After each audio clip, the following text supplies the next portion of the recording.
ఒక పక్క కుర్చీ కోసం మొత్తం ఖాన్సార్ యుద్ధం చేయడానికి సిద్ధమయ్యారు. ఇంకో పక్క వేల మంది శౌర్యాంగులు ఆ కుర్చీని తగలబెట్టడానికి సిద్ధమయ్యారు. కానీ దేవా అదే కుర్చీని వర్దాకిస్తానని మాటిచ్చాడు.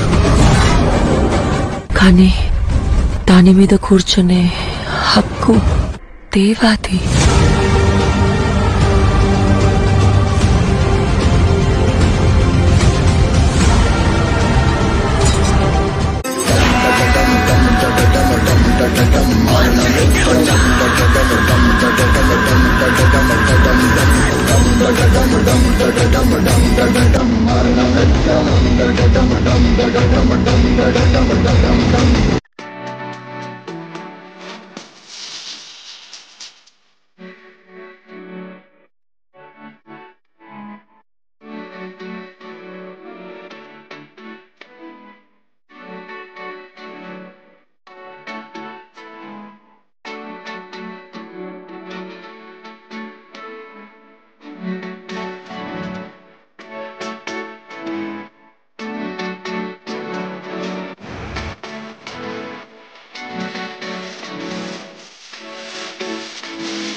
నా ఆఖరి శ్వాస వరకు ఈ భూమి మీద నా దేహం ఉన్నంత వరకు ప్రసిద్ధి